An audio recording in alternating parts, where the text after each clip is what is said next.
spoštovani vsi deleženci tega simpozija, lepo pozdravljeni v tej dvorani. Gre za predstavitev knjige, ki smo jo izdali v Združenih državah Amerike, zato da postavimo Slovenijo nekako v svet in se promoviramo v tujini kot del svetovne skupnosti in kot del tistih, ki lahko pripomorejo k rešitvi teh svetovnih problemov, pred katerimi smo. Knjiga je kot nekakšen mozaik tega, kar sem sam v življenju delal, začetki kriminalistični, imamo tukaj med nami kolege, ki delajo v kriminalistični službi, katerih sem se veliko naučil, potem nadaljevanje v znanstveni karieri, raziskovalni karieri, kolegi z Fakultete za varnostne vede, kolegi z drugih fakultet, in pa seveda v tem obdobju kolegi iz politike in vse skupaj da nek mozaik, neko sliko v problemih, v katerih smo. Zdaj, le skupaj bomo lahko rešili te probleme in jaz sem vesel, da so nam omogočili v tem prostoru, v dvorani Državnega sveta, da predstavimo to knjigo, kajti tudi rešitve so takšne, da jih lahko dosežemo tudi sodelovanjem Državnega sveta, ki še kako pomembno vpliva na dogodke tako v Sloveniji kot v svetu. In čast mi je, da lahko predsednika Državnega sveta, magistra Brvarja, povabim, da otvori to prezentacijo. Prosim. Hvala lepa, spoštovani prisotni, spoštovani avtorji, seveda zbornika, posebej naj med vami seveda pozdravim profesora in poslanca Državnega zbora dr. Bojana Dobovška, lep pozdrav. Spoštovani ugledni gostje iz tujine in pa domačih logov in prostorov, ki se ukvarjate z omenjeno problematiko. Lep pozdrav seveda tudi podpredsedniku Državnega sveta, gospodu Branku Šumenjaku in ostalim državnim svetnikom. Prav tako bi seveda prav lepo rad pozdravil predsednika KPK komisije, gospoda Borisa Štefaneca. Lep pozdrav tudi nekdanjemu predsedniku Državnega sveta, magistru Blažu Kavčiču, predvsem pa prijatelji tega, zaradi česar smo se združili danes tukaj. Veseli me, da je v bistvu Državni svet kot drugi dom slovenskega parlamenta gostitelj današnjega srečanja, ki poteka dan pred mednarodnim dnevom boja proti korupciji. 9. decembra leta 2003 je bila namreč v Mehiki podpisana Konvencija Združenih narodov proti korupciji, ki jo je v začetku leta 2008 ratificirala tudi Republika Slovenija. Konvencija korupcijo razume kot del širšega problema kriminalitete, ki zaradi svoje specifike med drugim zahteva širok interdisciplinarni pristop. Različne znanstvene vede v tesnem sodelovanju s prakso ustvarjajo pogoje, da lahko sploh razumemo izvore, pojavne oblike in posledice tako zelo kompleksnega družbenega pojava, kot je korupcija. Poglobljena kognitivna podlaga v obliki raziskav in analiz je pomembno izhodišče, da se znamo v konkretnih okoliščinah negativnim družbenim pojavom tudi učinkoviteje zoperstaviti. Znano dejstvo je, da je korupcija s svojimi škodljivimi učinki razkraja temelje družbene pravičnosti, zakonitosti in družbenega reda. Korupcijo upravičeno razumemo kot rak rano sodobnega sveta, kot bolezen, ki zahteva radikalno ukrepanje. Pojav korupcije je sicer vselej obstajal, a je v zadnjih letih postal veliko bolj transparenten, bolj prepoznaven. Globalizacija, mednarodno sodelovanje, razpad različnih sistemov, demokratizacija, rast zasebnega sektorja ter predvsem krepitev sfer civilne družbe, vse to je v zadnjih 2 desetletjih prineslo epohalne spremembe tudi na področju Zahodnega Balkana. Ta prostor je zgodovinsko gledano s pojavom korupcije še posebej obremenjen. Korupcija se je zaradi svoje sistemskosti vpletla v sam sistem in kulturo nekdanjih jugoslovanskih narodov ter postopno postala pogovorno folklorna. V določenih segmentih jo je nadgradil organiziran kriminal. Skupaj z različnimi oblikami neformalne ekonomije je korupcija postala način življenja, za mnoge celo preživetje, ki so se mu ljudje na tem prostoru hote ali ne hote prilagodili. Ekonomska kriza in migracijski tokovi so neformalno ekonomijo le še okrepili. Država kot institucionalni sistem in demokratizacija kot njegova vsebina sta v takih okoliščinah še posebej ranljiva, saj obstaja nenehna nevarnost njune ugrabitve in pa razkrajanja. Zato verjamem, da lahko pričujoči zbornik veliko prispeva k nadaljnjim aktivnostim zakonodaje, sodne in izvršne veje oblasti na področju zatiranja tovrstne kriminalitete. Marsičem nam kot družbi in posameznikom tudi postavlja samo ogledalo. Predvsem pa nas z analitičnim pristopom, študijami primerjev usmerja k nadaljnjemu iskanju bolj učinkovitih kazensko-pravnih rešitev in mehanizmov pregona ter odkrivanja tovrstnih pojavov. Verjamem, da bodo tako poslanci Državnega zbora, ki jih prav tako pozdravljam, opazil sem, da jih je tudi nekaj danes tukaj na tem posvetu, in pa seveda državni svetniki kot zakonodajne oblasti poskušali to razumeti, spoznati in na nek način tudi reševati stvari v pravo smer. Vesel sem, da imamo na dan pred pomembnim dnevom, prav tako v četrtek, pomemben posvet, ki bo na nek način iz druge strani obelodanil ali osvetlil problem korupcije in na drugi strani lobiranja. Mislim, da sta to dva področja, ki sta na nek način povezana. Torej, urednikom zbornika in pa vsem spoštovanim avtorjem se zahvaljujem za res pomemben prispevek k osvetljevanju perečih družbenih pojavov in jim seveda želim še veliko, predvsem strokovnega dela tudi v prihodnje. Hvala.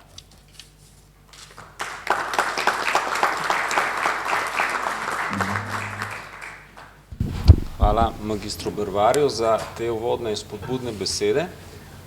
Z avtorji smo se nekako odločili, da jaz predstavim svoj uvodni prispevek, na to sledijo prispevki in pa pogled na knjigo avtorjev, ki so danes z nami. Imamo to srečo, da so se kolegi odzvali povabilu, tako da imamo tukaj kolega Maxa Edelbacherja, ki je prišel iz Dunaja kot predstavnik tistih institucij, katere je zastopal, od policije do Združenih narodov, kolega, ki je prišel z Univerze La Sapienza v Rimu, Antonija Torini, potem pa kolega iz Beograda in iz Kragujevca, profesor Boškovič in pa profesor Simonovič in pa moja kolegica z Fakultete za varnostne vede, dr. Katja Iman.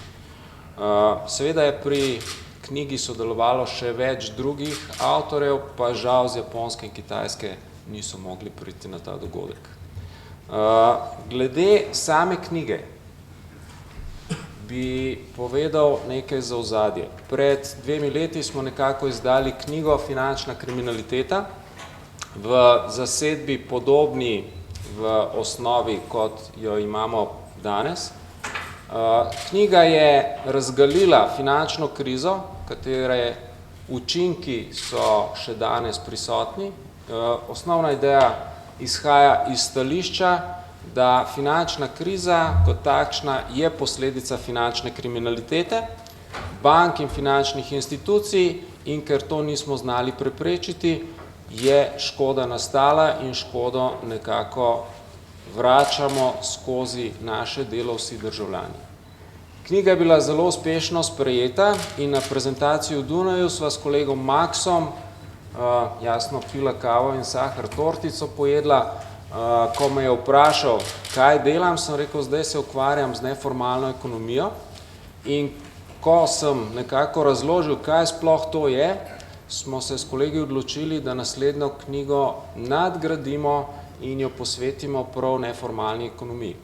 Kako prav smo imeli, kaže dejstvo, da neformalna ekonomija se odraža prav v teh migracijskih tokovih, katerih priča smo in ki pomenijo za družbo povsem nov izziv, na katerega pa predvsem vodilne države v Evropi niso pripravljene. In upamo, da knjiga bo nekako nudila odgovore za tiste, ki kreirajo politike, pa tudi tiste, ki na najnižjem nivoju nekako kreirajo strategije, da bomo minimalizirali učinke tako finančne krize, kot migracijskih tokov in neformalne ekonomije. Se pravi, pojavi so medsebojno povezani in prav finančna kriza je povzročila te migracijske tokove. Seveda, vojno stanje jih je samo še pospešilo.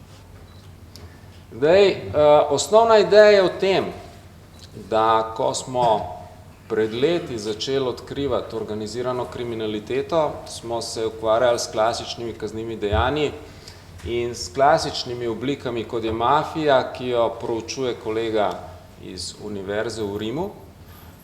Te klasične oblike so že pred časom preraslo predvsem v drugačne oblike. Se pravi, iz tistih gangsterjev, kot smo jih rekli, se sedaj pojavljajo banksteri, tisti pravi kriminal se dogaja v finančnih institucijah. Organiziran kriminal je že zdavnaj ugotovil, da se ne splača prisiliti nekoga, da bo nekaj storil, vendar ga bolje podkupiti. In bo to storil še veliko lažje in z veliko večjo vnemo. Posledica vsega se čuti pri ljudeh in v vseh velikih mestih nastajajo favele, slami, v katerih se zbirajo migranti in drugi ljudje, ki ne najdejo dela. S kolegom smo se včeraj pogovarjala, Rim kot mesto s 3,5 milijona prebivalci ima še dodaten milijon ljudi, ki živijo v obrobjih, ki niso prijavljeni, ki so posledica migracij, novi vali še prihajajo, vemo, da Italija je imela te probleme že pred časom in se sedaj še samo stopnjuje. In prav vsem tem pojavom je namenjena ta knjiga in išče izzive in rešitve na te izzive. Zdaj, osnova je seveda neformalna ekonomija. Kaj neformalna ekonomija sploh je? Jaz sem kot prvi postavil nekakšno teorijo, nekakšen okvir za ta pojav. Seveda, če boste vprašali pravnika, je to tisto, kar je prepovedano. In bodo iskali norme, ki to vrstno ekonomijo prepovedujejo. Če boste vprašali ekonomista, vam bo zopet govoril o dobičkih, o tem, da so trgi legalni, nelegalni in kakšne učinke ima to na bruto družbeni produkt. Moramo vedeti, da nekatere države v svojem bruto družbenem produktu že prikazujejo neformalno ekonomijo, ki dosega 25% bruto družbenega produkta. Če boste pa vprašali politike, bodo pa zamižali na eno oko, kaj ti dovoljujo neformalno ekonomijo, ker imajo socialni mir in bodo znova izvoljeni na volitvah. Tako da pogledov je veliko. Jaz nekako ločim med črno, sivo in belo neformalno ekonomijo. Črna neformalna ekonomija je vsa ekonomija, ki je prepovedana po zakonu, ni regulirana s finančnimi institucijami in je tudi neprijavljena. To je na primer prodaja drog. Prepovedano, neregulirano in neprijavljeno. Seveda so pa dobički ogromni. Še vedno je to največja industrija na svetu.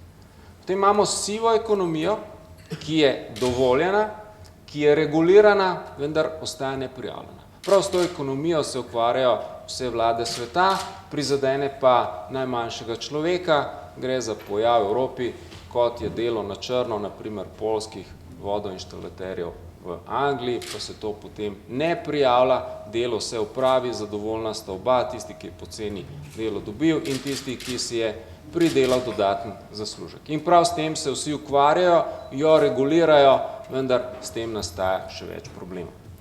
In pa tisto, kar opozarjam že leta, bela neformalna ekonomija, o tem boste našli zelo malo teoretskih razprav, par kolegov se s tem ukvarjamo v Evropi, pa tudi v Ameriki.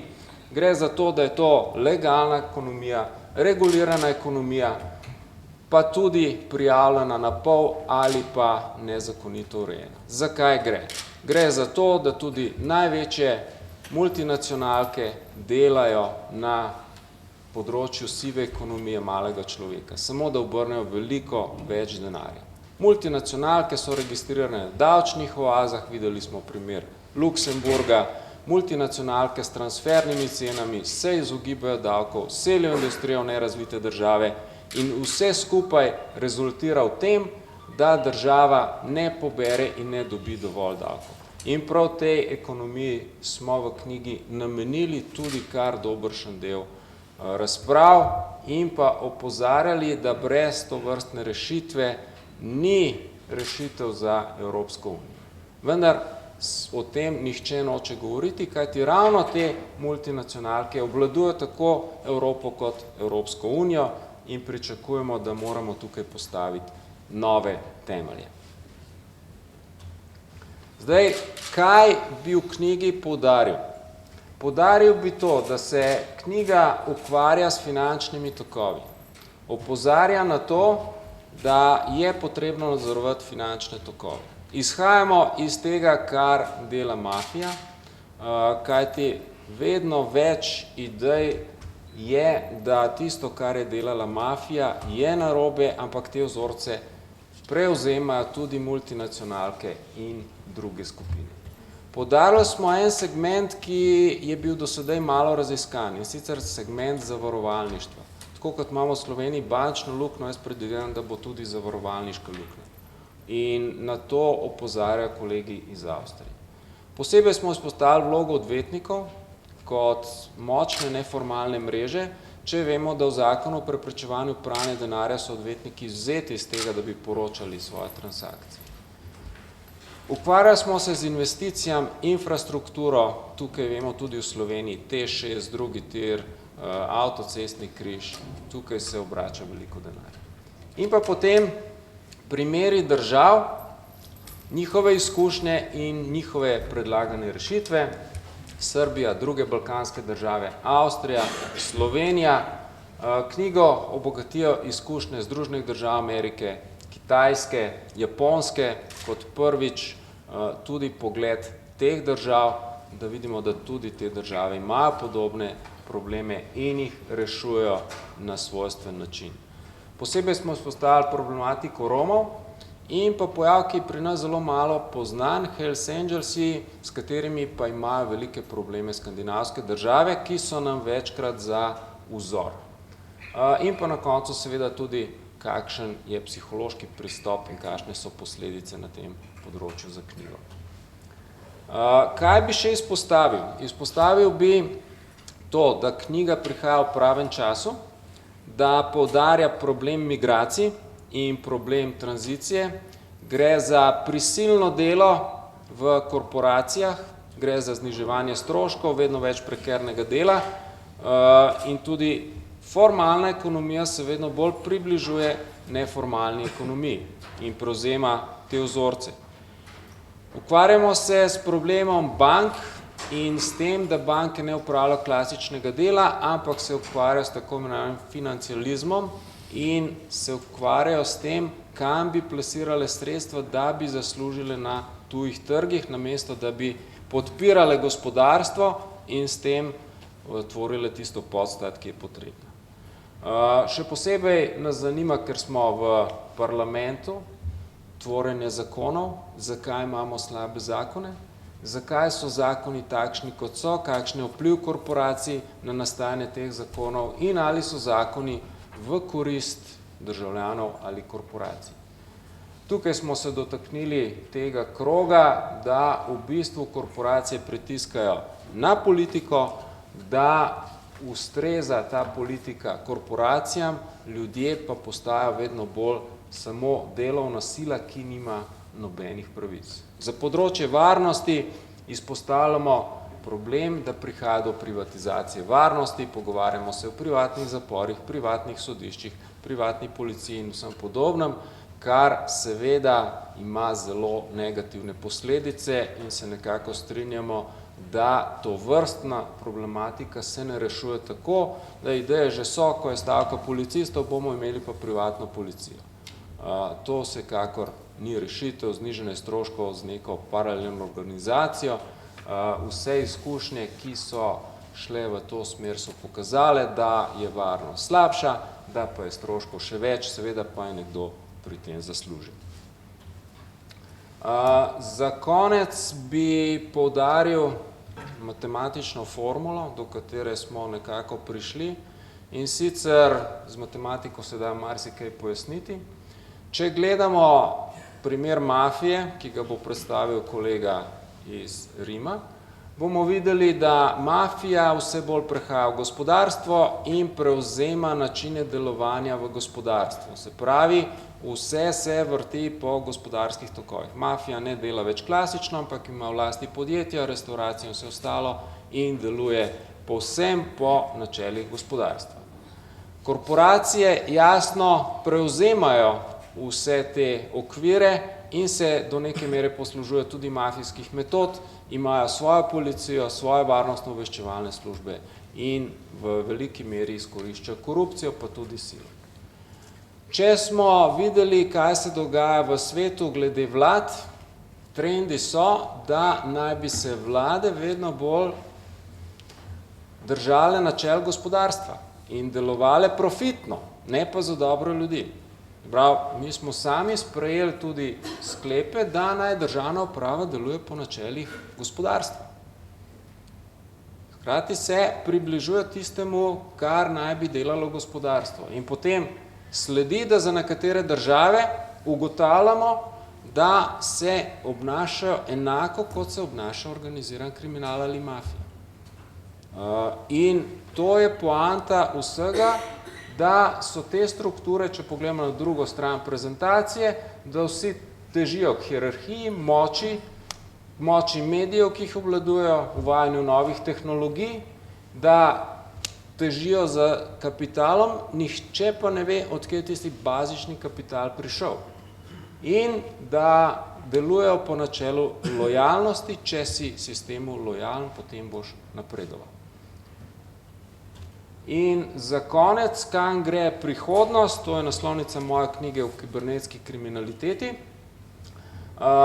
Novi trendi se kažejo o tem, da elite, ki prevzemajo svet, so nekako bazično v Silikonski dolini v Silicijski dolini v Ameriki in gre za to, da tovrstna elita obvladuje volitve v Združenih državah Amerike in prihodnost odgovorov tako na organiziran kriminal kot na vse ostalo je prav v kibernetski kriminaliteti in mogoče bo naslednje delo posvečeno bolj tej kibernetski kriminaliteti, kajti vidimo, da tudi teroristi prehajajo v kibernetski prostor in se tam zelo dobro znajdejo. Toliko za uvod z moje strani v tej knjigi. Zdaj bi pa prosil kolega Edelbacherja, da predstavi svoj pogled na knjigo. Kolega Edelbacher prihaja, kot sem rekel, iz Dunaja. Njegova bogata kariera policijska je imela vrh v kriminalistični službi, v vodstvu te službe, potem je bil še v institucijah, ki so se ukvarjale z belovratniško kriminaliteto, odkrivanje zavarovalniških goljufij, zdaj je v pokoju in je predstavnik Združenih narodov in ravno to problematiko potiska v okviru Združenih narodov od spreti. Max, the floor is yours.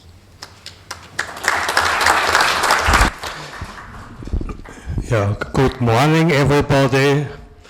It's a big honor, Mr. President and members of the Parliament, to be here. And I'm very thankful for it, for Bojan's help. And I want to give my best greetings to all of the practitioners, parliamentarians, policemen, students, ladies and gentlemen. I worked 38 years in the police organization in Austria. I started as a young man fighting or combating white-collar crime cases, and later on I became the chief of the homicide squad and of the Major Crime Bureau. 2006 I retired, and since 2008 I work together on the board of academics advising the United Nations system. Shortly it's called ACUNS, and if you are nothing, you call yourself expert. So I am now an expert on organized crime, corruption, and white-collar crime. The deeper underlying cause is that what are the challenges of the last century and this century?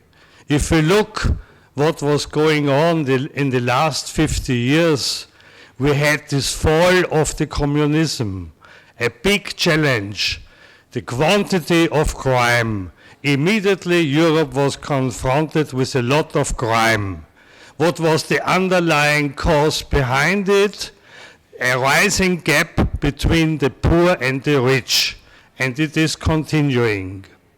2001, terrorism, a new quality of crime, and still now what was happening in 2001 is going on now in 2015. If you see what's going on with the Islamic terrorists and with the challenges of terrorism. The underlying cause of terrorism and organized crime, of course, is corruption. This is the deep understanding that I worked out, and all our members of our working group fighting and combating these phenomena of criminology and criminalistics. So we found together on different working platforms, on the European Society of Criminology, on the Society of Criminology in Slovenia and in the United Nations, and we found together Ari Antinori, Bojan Dobosek, Branislav Simonovic, and we formed a working group. Of course, paper is very patient. You can write a lot of theories and theses. What we want to address and what we want to address are the young people, the young generation. When I am teaching on Austrian universities, the problem is always, what can you do against corruption? And in my experience, it is very difficult to change the elderly ones who maybe are corrupt. If you look in each country, Austria, Germany, or other countries, there is always existing a level of corruption. When I was a young policeman, I primarily had to fight the corruption of police, for example. The disappointing side of police work is that mainly you catch only the small fishes, not the big ones. In the economic crisis, the financial crisis, 2008, it was so astonishing that 2 years later, about 100 experts of America continent and European continent came together on the highest mountain in Germany, Zugspitze, and they spoke about the challenges, what are the big issues to build security and safety in our continent. And in 2010, nobody spoke about the financial crisis, about the Lehman Brothers, and there was criminal energy behind it. So we started to work together and wrote the book Financial Crimes, because generally the crisis was based on crime. And we continued now, and this was Bojan's idea, to link, because as a policeman you are a little bit blind. You always see the good side and the bad side. The victims are the good side, and the bad side are the organized criminals, the terrorists. Because in reality, there is something in between. It starts, if you understand Sigmund Freud, and the psychology, it starts in ourselves.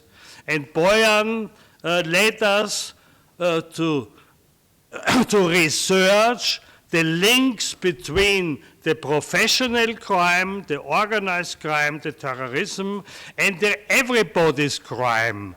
And this was the lead to shadow economy, to tax fraud. That happens everywhere and is very easily done, because who wants to pay really taxes or a little bit an advantage for yourself? Everybody wants to have. And this is the idea of this following book, that we connect the professional crime with the daily crime. This is the background idea. If we look into the speech, what Boyan told us, and maybe Branislav will speak, and Arie is a specialist in terrorism and mafia organization. Of course, much more dangerous is the professional crime. But it's based in our mentality, because everybody of us has a little tendency to be selfish and to build something for himself.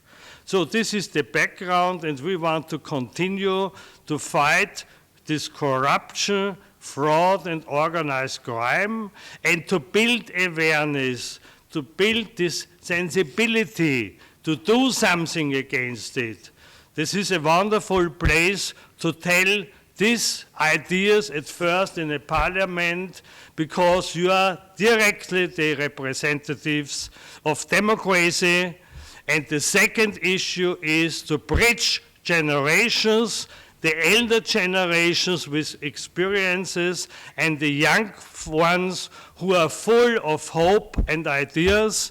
And if it is possible to pass this knowledge and this continuance to the young ones, then we will succeed combating corruption, organized crime, terrorism, and other fields of crime. Thank you so much.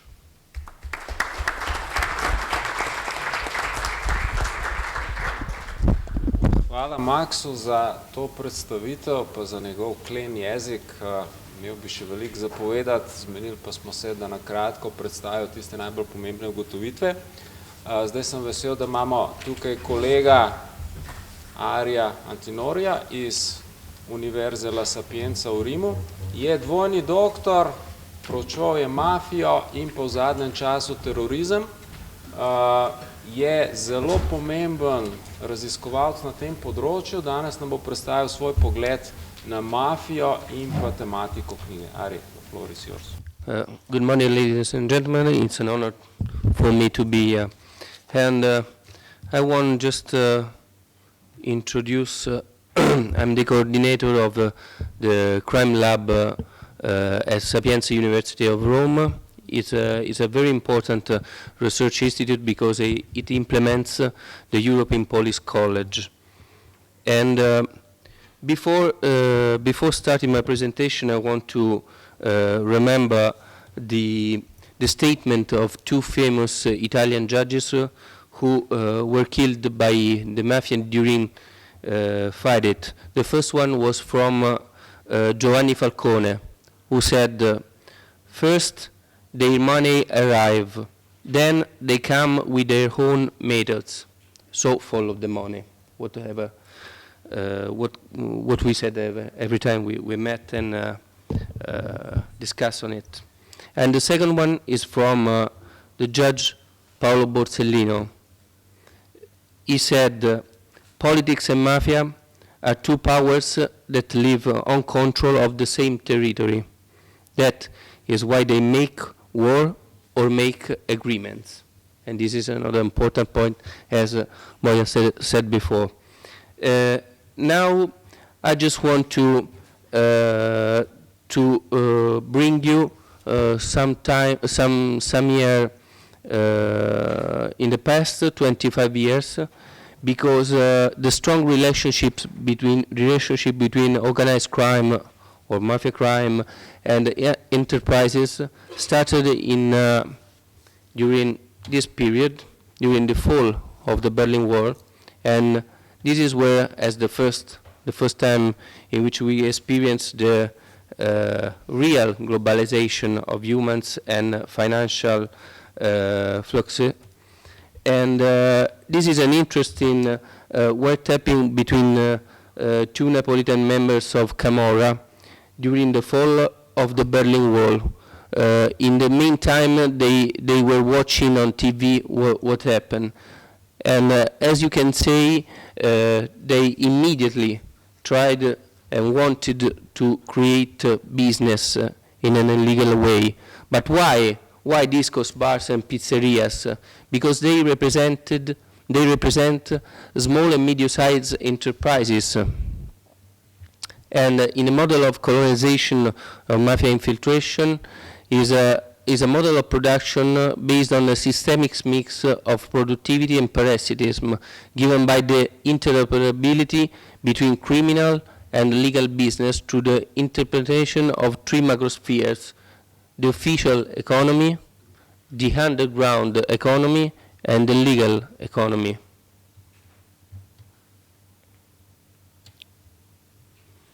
So the small and medium-sized enterprises represent the best way to corrupt not only the economic system, but the social fabric. For example, this is the Italian scenario concerning small and medium-sized enterprises. As you can see, they represent maybe approximately the whole, the 7% of enterprises operating in Italy. So let's focus on the strategy to infiltrate this framework. They built an evolution of a multi-level strategy based on the mix between violence and informal economy to manage different scenarios. So the development of the economic mafia system in Italy can be mainly identified through 4 stages characterized by the connection between the social change produced in the macro scenario and the Italian dynamics of organized crime development at local, national, and transnational level as follows. During 70s, the paper factory, the mafia interest produces a system of empty boxes enterprises. The criminal aim is to create false and record such invoices, delivery notes, order provide, just to set an effective front cover to support the money management because it's necessary to structure a privileged relationship network with the most important local politicians. So, mafia moved on 80s with the mafia politicization, the establishment and strengthening of a mafia enterprise geography based on strong links between mafia, families, and enterprises in order to grow public consensus and essential local voters offering employment and productivity. So creating critical mass, creating subculture, reinforce it. During 90s, the mafia injection. Mafia assets are used to infiltrate markets and influence the system of relation at all levels and in many primary sectors of the Italian economy. At the end of 90s, the diversion of public resources, the consolidation of mafia systematic economic routine progressively robs the resources assigned to virtuous growth of the market, concentrates riches in the hands of a few illegal elite, cuts out the clean enterprises and discourages the market entry of new players who give up doing business in a mafia-conditioned system. And now, today's, the enterprises represent a very strategic tool for mafia system because they act in a formal legal way moved by the needs to promote always the mafia profit through the serialized use of psychological and or physical violence. The mafia enterprise should be considered as an organic tool for profit achievement. It's the main business money laundering tool and a tool to reinvest the incomes from criminal activities, especially drug trafficking. You have to consider that today's 'Ndrangheta mafia from the Calabria region of Italy can be considered as the most powerful mafia groups operating in the Mediterranean area. And it take business, it creates business with every Colombian cartels for drugs in their in its own territory. This has never happened during the past. So let's imagine how many money can they produce and reproduce with money laundering. The second aspect is the influence and power tool. Enterprise as an influence and power tool. It must be used to generate social relation, create and strengthen the public consent, especially at the local level. Then the last is the penetration tool, penetrating the economic system and circuit of legality. It creates intersections areas between white economy, legal business, and black economy, dirty money. The mafia capability to pollute the entire socio-economic fabric is given by the coaction of three elements.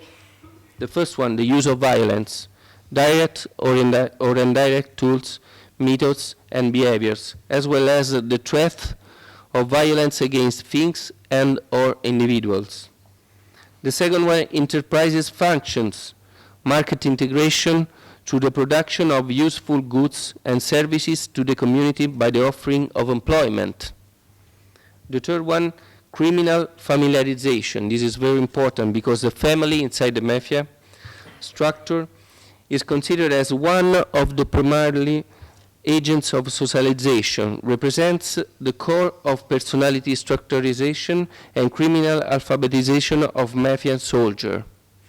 Therefore, the use of domination as a founding principle of the entrepreneurial mafia system identify three competitive advantages that favor the mafia enterprises compared to white enterprises, allowing the lowering of production costs both as capitals and workforce as follows. Violence, a fundamental tool of mafia acting, especially in the current economic environment, in particular because of its completely external essence. Intimidation, mafia acts against trade union representatives in the enterprise to interrupt the communication link between the outside world and politics, to claim in a collective way the workers' main rights. The third, availability of autonomous liquidity, cash, in order to operate in the most articulate manner, corrupting at every level of social, economic, and political environment. The mafia use its own enormous cash power. The mafia approach to economy and finance as origins considered that since the 19th century, the organized violence was used as a method of management the land tenures on behalf of the absent noble. All this has given the mafia a dual role in the systemic dimension of the organized crime phenomenon. Social mediator is the subject which helps along collaboration and integration by connecting individuals belonging different domains. Entrepreneurial violence, it increases its power and its own reach thanks to introjection and serialization of aggressive behaviors against others. The mafia gets the role of the local gatekeeper who, by his dual identity of enterprise and person, becomes the entrepreneur of social relations. Then the assumption of the identity between the figure of mafia man and entrepreneurial activity marks a turning point of understanding of the evolution and strategic criminal capacity of the Italian mafia entities. Now, those are the main structure of the dynamics of the production of violence. I want to conclude now citing a statement from Avallone, an Italian entrepreneur, who highlights on the 'Ndrangheta, the mafia from the Calabria region, on the 'Ndrangheta ability of the adaptive masking in northern Italy, and says, meanwhile, those who are really only after you find out, they don't come with a gun, but in suit and tie, with clean enterprises, with real operative functions, without a criminal record, and with anti-mafia certification as well. You understand who is in front of you when it's too late. Finally, I must say that all of us are here today to make you understand and deeply know how to deal with it. Thank you for your attention.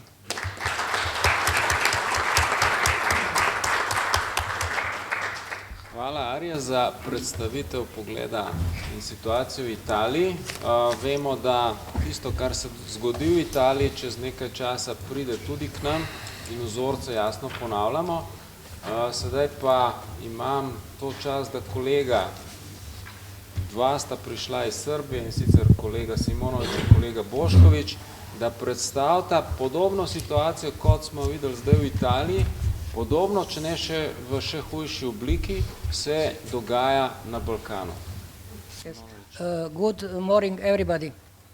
It is excellent that we are here at the presentation of one book, the named Corruption, Fraud, Organized Crime and Shadow Economy. I think that it is right things that is excellent that the first presentation of that book of Organized Crime and Shadow on Dark Economy is here in the Parliament, in the home of the democracy. What it is very important, because the crime is opposite to democracy. If we have democracy more, we have less crime. If we have less democracy, we have more crime. Because of that, I think that it is very important for people who are in the assembly in every country of the world to be conscious that it is very important to give more democracy and to try their best to support to combat organized crime, shadow economy, and other evils. I would like to say firstly that it was a great pleasure for me to work around the people, my colleagues, academicians all over the world. One idea, one project gathered us for more than 10 states all around the world. And we were together, worked together at one idea. We were think how to explain how should be support the wish of countries to combat organized crime, corruption, and the dark or bad economy. Because of that, it was a great pleasure for me to cooperate, to work together with my colleagues all around the world, from United States, from several countries of Europe, from China, from Japan too. I am very thankful to the redactors of that book, to Mr. Maximilian Edelbacher, my good friend and colleagues, Bojan Dobovšek and Petar Skrcovski. They are clever men, excellent professors or academics, and they are good people. Shadow economy, corruption and organized crime are global phenomenon. We have such bad phenomenon all over the world, in developed country and in developing country. But we may conclude that governments all over the world are very ineffective in combating shadow economy. Why is that? Because shadow economy has many faces which are adapted to the local conditions in the countries. Shadow economy is very very adaptive to different routes, different causes, and because of that, it is very difficult to combat. But there are some elements who are the same in all over the world. And because of that, I think that it is very important to study that phenomenon, to try to understand, to try to understand similarities or differences in different countries. And at the base of that, the countries form strategies to combat organized crime or to suggest combating organized crime, dark economy, corruption, that interrelated phenomenon all over the world, try to suggest international conventions and try to help countries to face that problems. When we speak about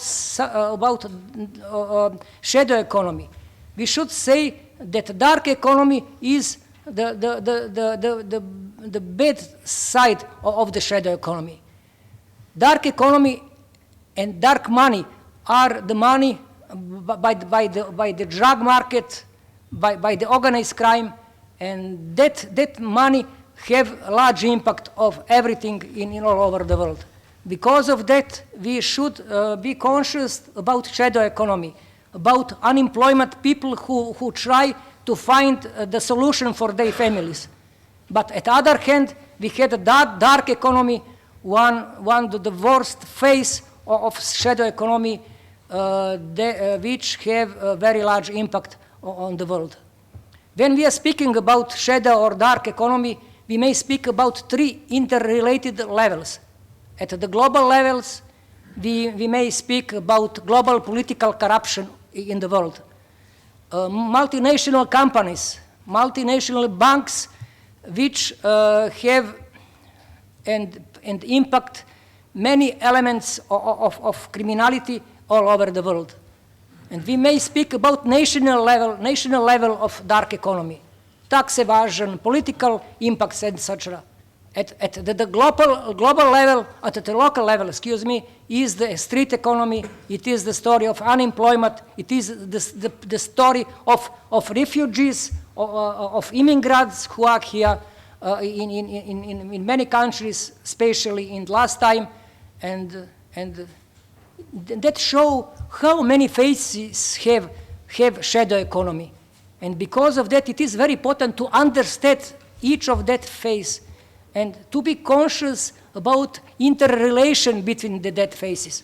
Because of that, it is not easy to prepare the strategy to combat such evils. Please, next slide. Yes, yes. I would like to dark economy has impact at the world peace. We are conscious about the dangers of the terrorism now, but the money of dark economy, the money of the drugs, have impact on the financing terrorism, on the financing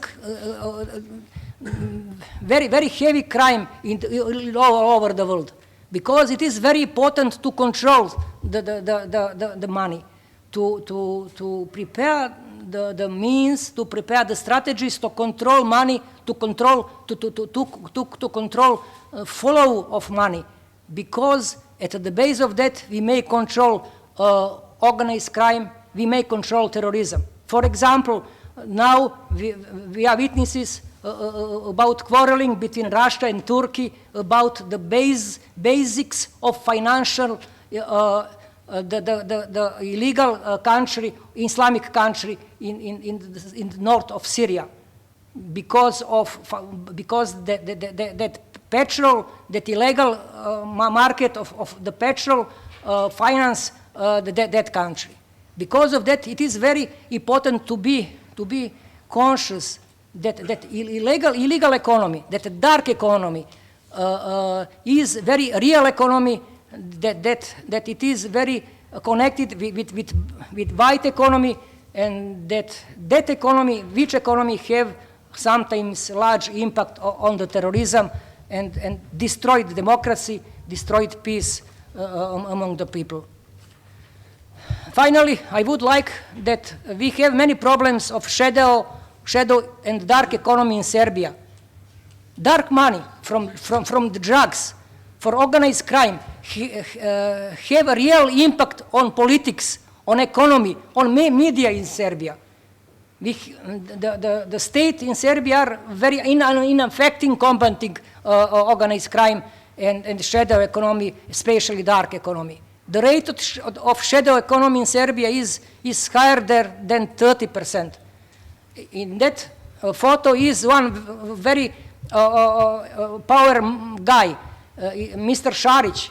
He was the narco boss. He has very large impact on the economy, on the politics, on the media, on the business production, not only in Serbia, but in the region. We know that his activities were in Slovenia too. The problem is because today sometimes is not easy at the start of investigation to be sure that where is borders, where is differences between shadow economy or white economy. He starts as one businessman, very clever, very intelligent in white economy. But after that, the proofs show that his money is the money from the drug economy, from the drug markets. It is one of elements, one of story. All over the world are many people like that man from Serbia, narco boss.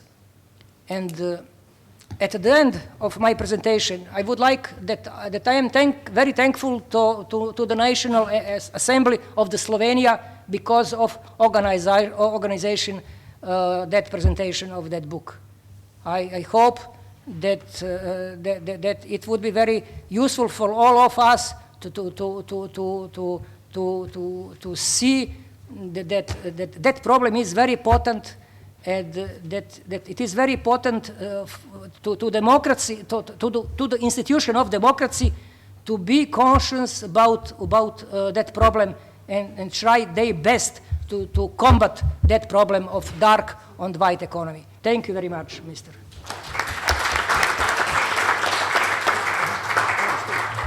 Hvala kolegu Simonoviču.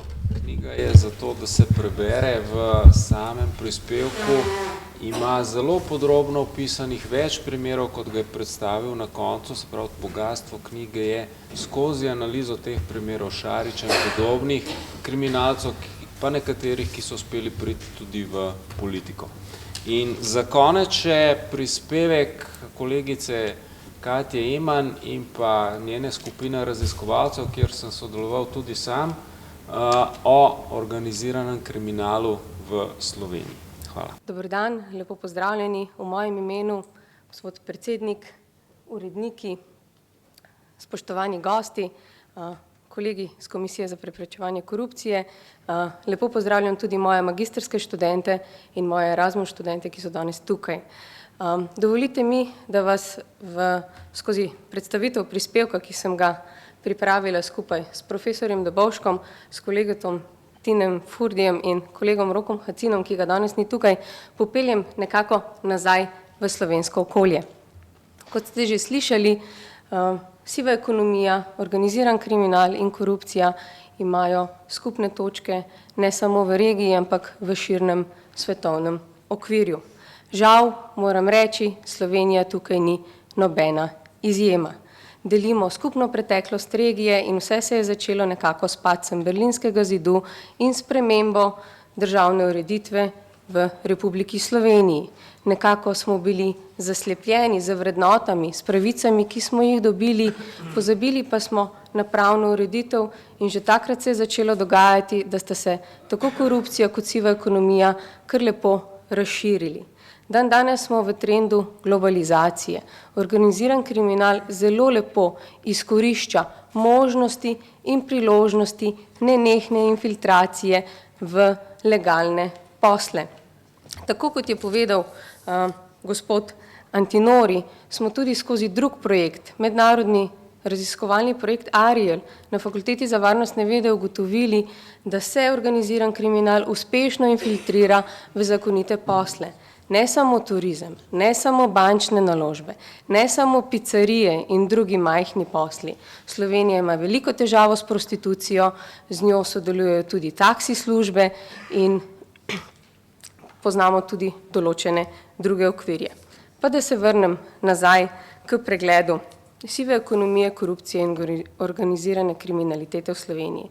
Kar smo s kolegi naredili je to, da smo poleg analize statističnih podatkov uporabili tudi orodje za kartiranje kriminalitete, tako da smo kazniva dejanja, se pravi identificirana in zabeležena kazniva dejanja korupcije in organizirane kriminalitete, ker se jasno zavedamo, da približno polovica še vedno ostaja neodkrita, neprocesirana, postavili na zemljevid Republike Slovenije. Kar smo ugotovili je to, da se organiziran kriminal nekako izraža skozi tovrstne posle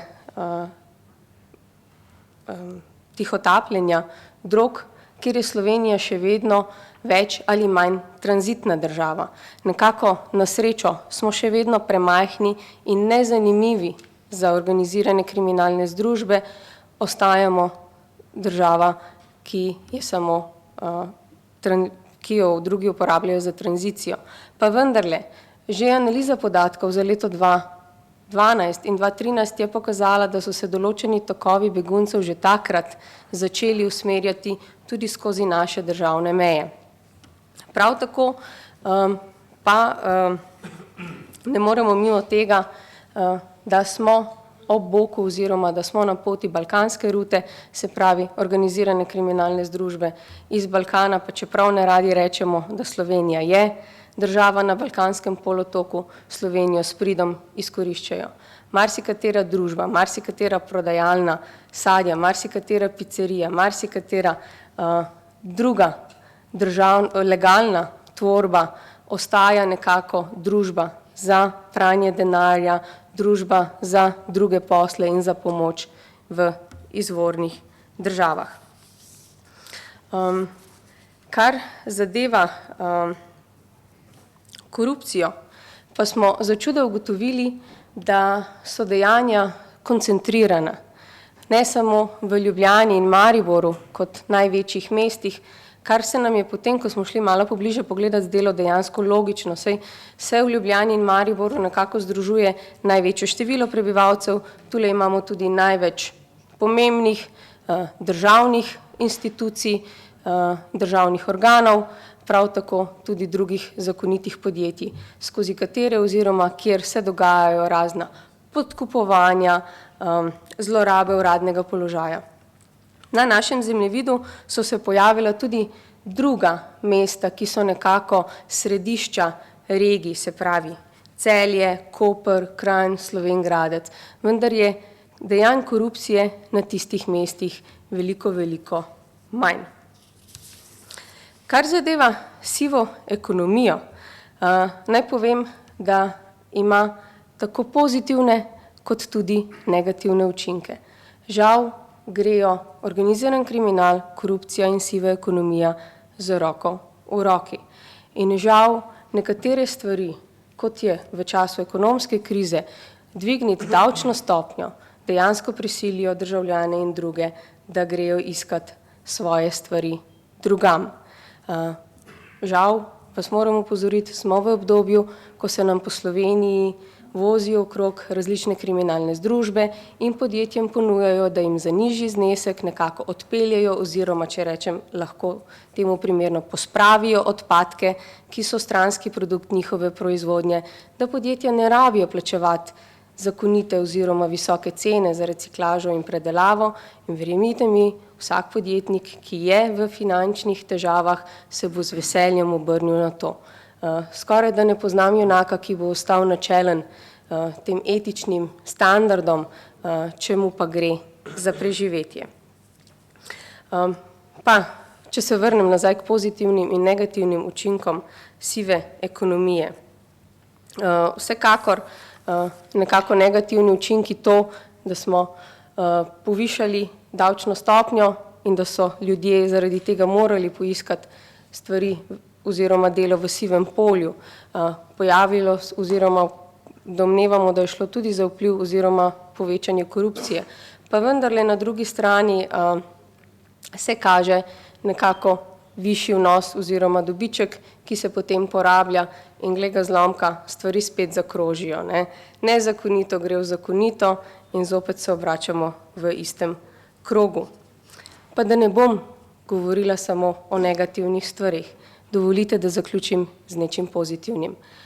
Zelo pozitivno je, da smo v slovenskem prostoru v zadnjih 2 letih priča pa kar nekaj pozitivnim spremembam na področju odzivanja na korupcijo, organizirano kriminaliteto in tudi sivo ekonomijo. Ne samo široka paleta dejavnosti policije, finančne uprave, davčne uprave, Komisije za preprečevanje korupcije, posebej bi izpostavila delo Računskega sodišča, se kaže v tem, da pa smo v slovenskem prostoru nekako sposobni tudi do konca pripeljati in pričakati obsodbo določenih storilcev. Zdaj, oprostite mi, če si dovolim malce preveč, kar bi si želeli, predvsem ljudje, ki plačujemo, naprimer, stroške slabe banke, je to, da bi tisti storilci, ki so to naredili, nekako, ko so že spoznani za krive, šli tudi odsedeti. Žal v slovenskem prostoru preveč korupcije, preveč vez in poznanstev na najvišjih stopnjih na ravni sodišč in tudi drugod. Morda je čas, da si natočimo čistega vina. Zato danes tukaj na srce polagam vsem tistim, da ne samo izobraževanje in ozaveščanje. Lepo bi bilo, da tudi politični veljaki, vladni predstavniki in drugi pomembneži nekako širite dober vzgled z svojim ravnanjem, zato ker mladi vas opazujejo in mladi se tako učijo. Mene boli srce, ko meni študenti v mojih klopeh rečejo, ja, saj jaz bom tudi počel tako, zato ker itak nezakonita dejavnost se ne kaznuje in se izplača. Najlepša hvala.